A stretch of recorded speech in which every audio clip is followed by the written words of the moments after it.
did you swim this morning in that cold sea water? Yes, I actually did a personal record this morning. I did 4 minutes 25 seconds in the cold water. You even count the time. I count time because I record and I put it on my Instagram every day to make sure that I do it because people are asking me, "Did you go into the water?" So yeah, I could see on the video it was 4 minutes and 20 seconds Well long. Yeah, done, well done. But James, why are you doing this? I'm doing it because I want to start out every day with a win. I recently lost around 44 kilos, 45 kilos. And that journey to make sure that that continues, I want to, keep doing the things who makes me feel good, who makes me feel stronger, and and it's about movement. Like before, when I was a big guy, a really big guy, I didn't move a lot. I parked my car next to the grocery shop. I parked as close to the in the parking garage to the exit as possible and stuff without even thinking. So I only took around 2,500 steps a day, and that's not a lot. So for now, I try to move, and just walking to the water from my house is 750 steps. So going back and forth is 1,500. So I feel like I started with a win, getting 1,500 steps. I jumped in the water. It makes me feel amazing, laughing because the kick of the body starting up and stuff. And yeah, I cannot say anything bad about it. So there is a James before the cold water and there is a James after cold water. Yeah, Imagine definitely. total different, Like, what a shift. yes, in- there's two things. There's two James you don't want to meet. It's actually three. I'm a very fun, loving life, happy guy. Serious about business and stuff. But you don't want me to get hungry because people normally says like, I get hangry when I get hungry. I get mean and non-approachable. That means that in the morning, it's not that I'm not a morning person. I'm just not a nice guy before everything starts up. So I don't talk to people. So this is James after the water, thank God. Yeah, after So the we can water, have this conversation. I'm a nice guy.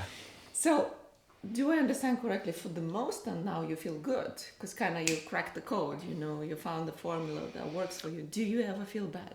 Yeah. Have you ever felt bad? I had a very, very, very rough childhood with a lot of racism and a lot of violence and bad stuff happening. So yeah, it almost broke me. I've been doing lectures around Denmark for many years about post-traumatic growth, which is like a cousin to growth traumatic stress. And after that, I did a lot of action jobs working around the world doing personal security, which was also a way to make me feel bad or self hurt in some way to make sure that I could feel anything.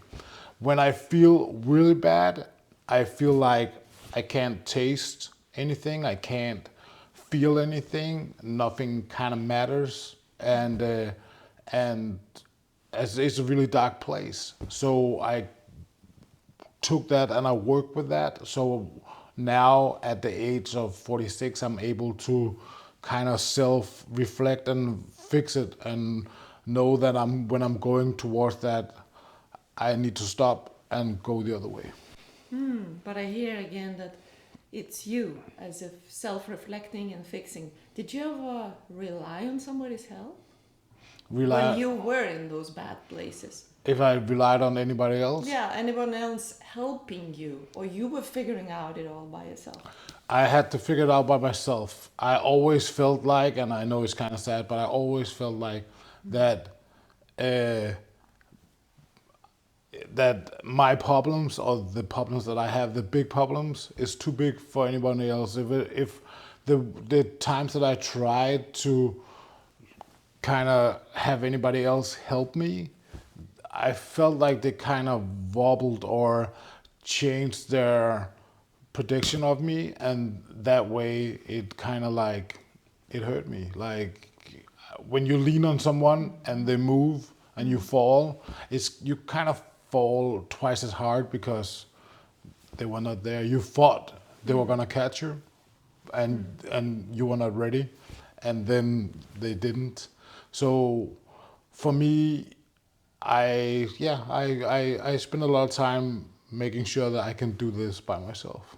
And men are so extremely good at that, you know, at not try. First of all, it was very interesting how you said also kind of it was a bit too big maybe for someone to help me out or to help me solve this. And that's what they so much take on themselves. They take on themselves as if I gotta have all these answers, you know, I'm a guy, I guess, and I gotta figure it out. I think there is much of that expectation also that, well, I'm a guy, so I'm supposed to do things right or to know how to do all the things. Isn't it like that? I don't know. James, is it hard to be a Man, like it took me a lot of years to figure out that of course as a man I look up to my dad, and then I had to realize that they're from a different generation, and I saw my dad cry 3 times in my life, and I was trying to live up to that, and but now I realize that that was a different generation. So I cry if there's something that I want to cry about, I cry. I'm not the guy walking around in the supermarket, or I definitely do not cry on so.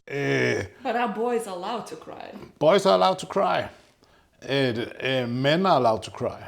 It's you should show emotion, and for example, if you cry, that's an emotion that kind of proves you're not a psychopath, you know. So yeah. So one thing I figured out to do for myself with my mental health is I have a list on my phone. It's called Life, and on that list I put in all the biggest thing who ever happened to me. Like for example, one line will go, made a cancer kid laugh. I have another one saying, saving my company for going under. So it's big and small things, but it's things that I really remember or made a difference for me, and it's good and bad things as well. So some days I feel something horrible. I saw something on the news or something happened and I feel bad.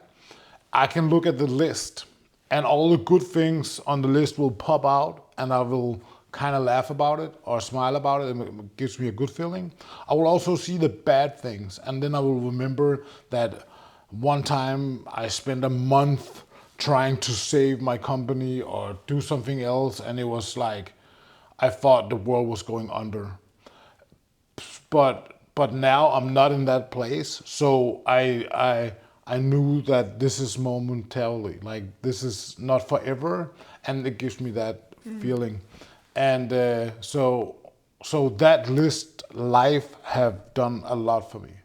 So and it's all kind of stuff. It's like taught myself to skip rope, grew a beard, uh,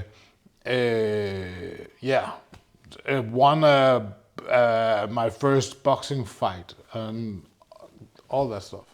I love your list. Hope somebody can take also good advice here, you know, and apply your tip. James, do guys need to hear that they are loved? What about hearing it from another guy? Hey, brother, I love you, you know?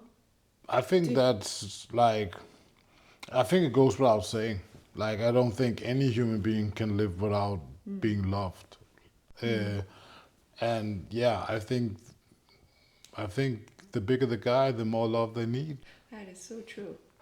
And do you do those things where you would maybe just pick up the phone and just call a friend, a It's guy friend? it's actually on my list. Ah. It's like telling my friend that I love him. Uh, yeah, I I do business with one of the biggest artists in Denmark called Nick and Jay, and I've been doing that for 20 years now, and working that closely have made us brothers, and I make sure that not maybe not every time, but at least every month I'll tell them. And actually, I think they taught me by telling me like, "Hey, I love you, brother," and also like, "I'm proud of you."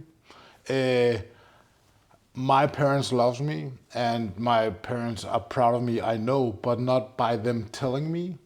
And that means that if one of my brothers, one of the other guys gives me a hug and tell me that they're proud of me, they can almost make me cry. Almost. I'll go home and cry, because it's like, for What me, does it do to you, James, when you hear that? but it's like, I, I live in the apartment that I love. I have people, friends and family who loves me. I drive a nice car. Like I'm used to random people telling me that I'm successful. And I I tend not to take that in, because if I should take that in from random people, I also have to take in when people tell me that they don't like me or they don't, want to have something to do with me, and I don't do that. So when people that I love tell me that they're proud of me, it's a thin line between making me and breaking me, because the feeling that I get is fulfillment, and it's a way of love. Like, you did something, like, you don't know that you're successful until you did something for someone else who made them happy. Like, yeah. The same thing, like, how many people can you carry? Because who wants to be friends or love someone who keeps you down? But everybody can understand getting carried. Like, if you have a small child and you're carrying them on your arm or pushing them in a stroller, who hasn't thought this must be nice? Like, I would love having this humongous big guy carrying me around everywhere, going to get groceries. He carries the groceries and me home, And if I feel sad, I get a hug while I'm getting carried. And if bad people comes, he picks me up and protects me. Like, that feeling is amazing. So that's the feeling I get when people tell me that they're proud of me. Beautiful. What about those guys who barely get any hugs, or hear those I love you words, and then it's all just super awkward for them, I believe, and they are just so tough. They're just so tough. This is like, don't do this to me. Don't do this to me in public. Or don't do this to me even in privacy. I'm just... Where do we mess up? Don't we hug them enough? Or what is this? What is this that we do? For me, what you're saying there, Yeah. I cannot relate to, because I don't think that tough guys doesn't need to get hugs. I don't see that as tough.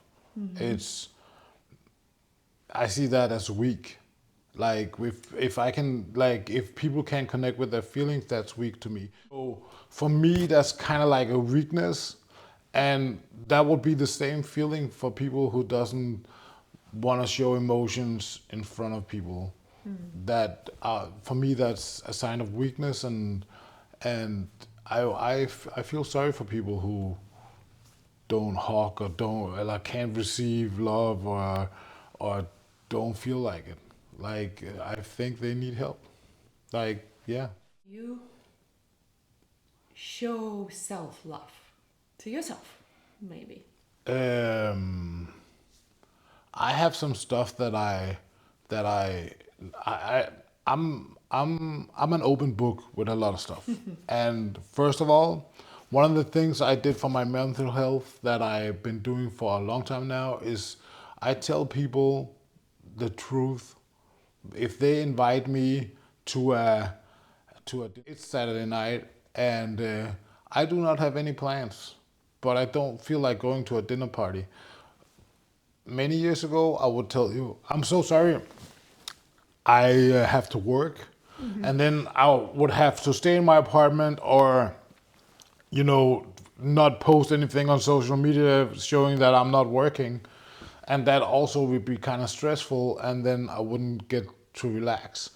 But then one day it started with him telling him, I'm not doing anything, but I really don't want to come.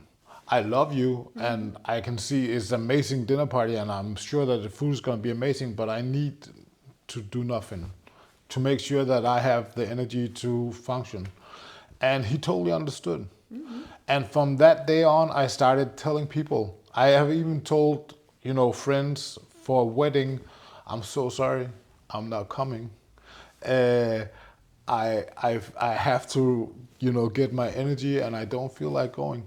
So it's very tough in the beginning because Tough I for don't know. who? For you. Yeah, and also for them, I had people react very badly to that. Ooh. But if I turn it around, if I asked you to come to my 50th birthday and you tell me that you don't feel like it, I don't want you there. Like I only want people at my party or my table or at my day who wants to do this with me. And and of course I would rethink friendships and stuff if it was like I don't know, my best friend telling me or something, but I'm also very proud of people who tells me they want to do something else or they don't want to be my friend anymore or whatever because I want to be around people who love me and want to spend time with me and enjoy the time with me. So it's a compliment. And I also normally tell people that if if yeah, if bad people or people that you don't like don't like you, it's a compliment. Like I do not want a Hitler calling me saying, "Hey James, friend, long time no see. Do you want to go out for dinner?" I would rather him posting pictures of me on social media saying that Abe have to, go back to Africa. It's okay with me. That's a compliment. Like imagine getting tagged in Hitler's post saying, "Hey, good old friend, I miss you." That would be the worst day ever. So Yeah. I know it's I love your example. okay. Oh, it's super good. Motivate you, and for me, I'm gonna tell you because you're my friend, but Thank you. I'm pretty easy. I have an iPad, and I love to watch different television shows, and and I have different shows who motivate me for different things. So if I have a busy week, I will probably watch something who makes me want to do business. It could be there's this HBO series called Ballers or Entourage, who's kind of like working around the business that I work in. And of course, on TV, most of people are always successful and stuff. And it makes me want to do stuff. Like the TV series Suits always want me Yes. to dress up and wear a suit and a tie because clothes makes people and stuff. But it's also like sunny. It makes me, it fills me up with energy and it makes me want to make my own story, my own movie. Or if I'm going to the gym, I'm watching something with basketball documentaries stuff and feeling like, okay, I also need to go work out now. So I'm very motivated by seeing stuff and also by people. And I kind of like want to stand clear of people who doesn't have that drive. I because I pick up from other people like when you go and do your thing and you are successful and happy, and I do not care if it's like, taking over the world or cleaning your apartment. It doesn't matter as long as you do something that makes you want to go. It makes me want to go. Like, yeah. So I'm very, I wouldn't say sensitive to other people, but I'm very particular about who I surround myself with. So I want to pick up from people that are brighter than me. And I did not go to the university or have a long education. So for me to surround me with people who did or have that drive, it's pretty smart. And I can't remember who said this to me, but it's like if your four best friends are homeless, not to put homeless people down at all, but there's a good chance that you're gonna be next.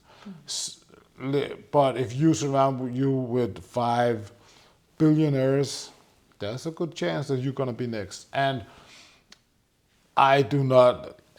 It's not that I have anything against homeless people, and let's not have any homeless people. It's just that I want to make sure that my drive and my focus is in the right direction. And when it comes to people that need help, I am a firm believer of you cannot save anyone if you're drowning. So I want to get to shore first, and then I will try to do everything I can to get you up, but on the raft. But swimming in the water trying to save anybody, it's not gonna help you. Get on the raft, pull people up. That's what I believe. Back to the James, young James, who was not in such a good place, as you said. Advice from this James that sits here with me on the sofa.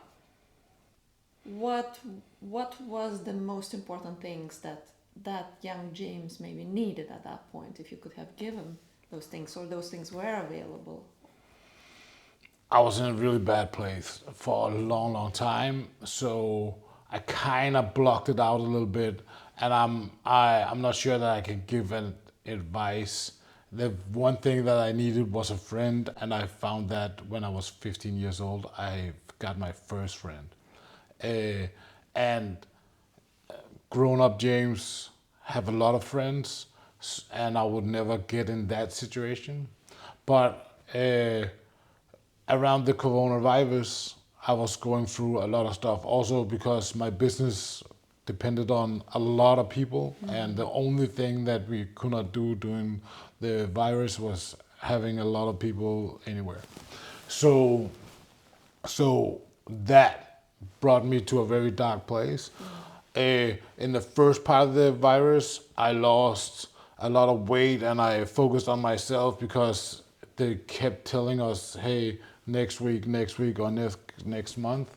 And then when money started to run out and, I started missing friends and family and all that, I came to a very dark place. I even thought about a couple of times going back and forth between Sweden and Denmark. Maybe I should just stop on the bridge and jump, because I felt lonely. I felt like I was failing. I didn't want to show all the people who have told me that you are successful, seeing my business going under, and I didn't want to see all the haters going, I told you so. So I had a lot of things that I needed to work out. So I decided to throw away pretty much everything and then only bring back the stuff that built me up. And it was very painful and a tough process. And I learned a lot. I didn't learn everything because when I had my tower built back up, I put on a lot of weight as well. Like all the weight I have lost and all my personal health, I kind of put that aside, and then I ended up being okay, but very big. And it's not until like last year I realized, hey, you can fix this as well, and I started working on that. So I think life is a journey, and do you, and don't stop, don't give up. Like, it seems so far away, not be like, I can't do it. When I watch television, social media, something, seeing people doing something, and I'm like, I wish I could do that. I don't do that. I don't wish. I plan and then I go for it. So I say that I have big plans but small dreams instead of big dreams and small plans. So for me, that's how I try to live my life. Big plans, small dreams. Wow, never heard that. Love it. Love this idea. You are a guy that shares and a guy that opens up. And that's why it's so beautiful. And, I wish that the others would dare. The other guys would dare to do the things the way you do. But I guess everybody's on a journey. So I think that it's also a way to keep away your demons, because I have a friend who's right now trying to lose the same amount of weight that I'm trying, or I tried. And he will not tell anybody what his weight is. And I think that is very funny, because I have never been ashamed. Maybe I've been ashamed, but I've never been afraid to tell my number. Like right now, I'm 111 kilos. And when I was 155 kilos, I would still tell people, because it wasn't the number on the scale. I was also ashamed of how I looked, and and that was much worse, and that everybody can see. So why keep the number on the scale to yourself? I don't understand. So for me, the more you share, the less things they can come after. You know this. Like, no one can call me saying, if you don't give me 100 crowns tomorrow at 12 o'clock, I'm gonna put the number on the scale out on your Instagram. I'm like, but you can find it right there. So the stuff that I'm bad at, and I also have pictures of me being 155 kilos on my social media and stuff. Like, the stuff that I'm bad at, it's right there. Also, I'm very bad of spelling. I'm dyslexic. So my social media have a lot of uh, mistakes and sentences. And right now we're doing this interview in a language that's not my first language. So, hey, you can see my faults, and they're right there. So I'm not afraid of messing up or doing something, because who can be a better James than me? those flaws and everything. Yeah, it's just part of us. And I think that's how we connect with each other also, when we allow each other to be with mistakes and flaws. Otherwise, nobody wants to hang out with someone perfect, because then you feel maybe shit next to them too. I don't think so. Like, perfect. why not? Do not. Yeah. That's one of my mistakes in my previous time. Is like, I used to compare myself. When I went to the gym, I would compare myself to pro athletes.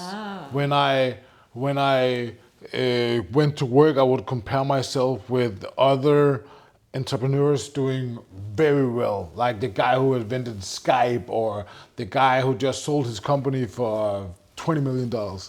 And that made me feel not successful, because I could not run flat out on the treadmill for 30 minutes, or I could not bench press 200 kilos. And then I went back home, laid on the couch, did nothing, and then I came back to the gym 3 months later, and I couldn't do what I used to do.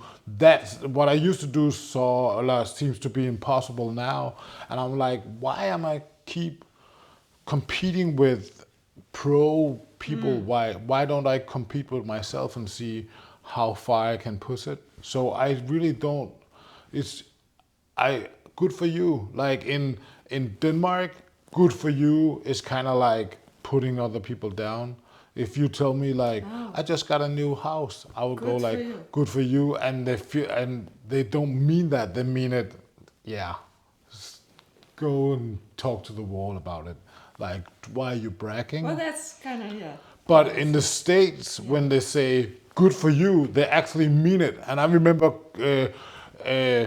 like getting a new car or something and people saying good for you, and you're like, yeah, it is good for me. But in Denmark and maybe Sweden, they don't kind of mean it, and they mean don't brag to me. And I want people to brag. I want people to tell me how they feel and how they can, like, amazing they are, because then that would motivate me, first of all. And second of all, if they don't feel good, then I can push. If they share when they don't feel exactly. good, you know. But that's where it is, the comparison for result. Yep. But the comparison of, you know what, I'm not perfect, you know. I mean, owning the things that I am not so good at, or owning the things that are not so great about me.